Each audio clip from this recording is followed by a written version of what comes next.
Bonjour à tous et bienvenue dans Veille de match. Ce mardi, les Savoyards se déplacent du côté du sud de la France pour affronter Fos-sur-Mer. Lors du match aller disputé à la Halle Marioz, Fos-sur-Mer l'avait emporté 95-89. Au classement, Aix-Maurienne se retrouve désormais 15e avec 8 victoires et 11 défaites. Fos se classe 12e avec le même bilan. Lors du dernier match, Fos-sur-Mer s'est imposé à domicile 73-70 contre Évreux. Aix-Maurienne s'est incliné contre Nancy. Au niveau des confrontations, depuis 2009, les Savoyards sont devant avec 16 victoires en 28 matchs entre les deux équipes.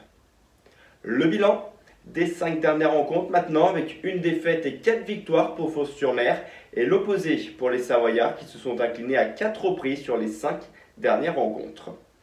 Justement, je vous propose d'écouter Tiekbe Bamba qui revient sur cette série pas vraiment en faveur des Savoyards et sur le fait d'enchaîner les matchs. Aix jouera en effet son 4e match en 10 jours ce mardi, un enchaînement qui permet à l'équipe de ne pas cogiter la réponse. Oui et non, parce que malheureusement pour les joueurs comme nous, on commence à être un petit peu frustrés, mais le fait justement d'enchaîner les matchs comme ça, on doit enlever cette frustration et se concentrer directement sur le prochain match. Donc là, je pense que ce soir, tout le monde est un peu dégoûté.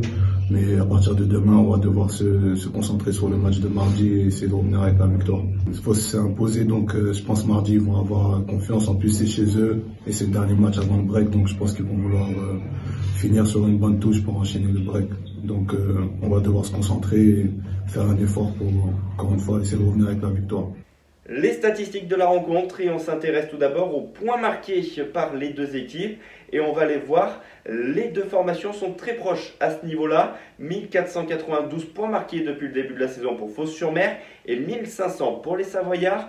A noter qu'au niveau individuel, c'est un joueur de Fos qui occupe la première place de ce classement. Caleb Walker a en effet inscrit 19,1 points de moyenne à chaque rencontre. Aux statistiques où les deux équipes sont très proches, la réussite au tir. Fos-sur-Mer occupe la 4e place de ce classement avec 46,5% de réussite et Aix la 5e avec 46,1% de réussite. On termine enfin les chiffres par un domaine où Fos est leader. Les interceptions, 182 réussites depuis le début de la saison, soit une moyenne de 9,6 par match. A noter que les Savoyards sont sur le podium de cette catégorie avec 156 interceptions. C'est au tour de l'entraîneur savoyard Emmanuel Schmitt de nous parler de cette équipe de Fos. Écoutez. Évidemment, Fos, c'est une grosse équipe, même si elle a eu un début de championnat difficile, mais on sait qu'ils ont des armes pour jouer autre chose que le maintien.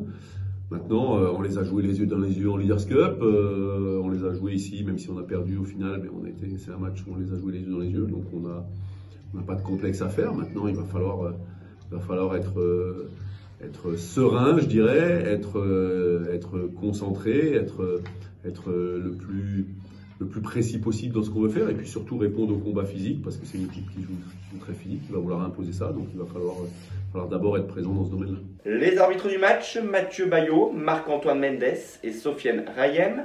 Coup d'œil enfin sur les autres rencontres de la journée avec notamment Quimper-Nancy, Nantes-Rouen et Paris-Antibes. C'est la fin de ce nouveau numéro de Veille de match, merci de nous avoir suivis. Rendez-vous ce mardi pour ce déplacement à Fos, 20e journée de Pro B. Et en attendant, bon basket à tous, salut!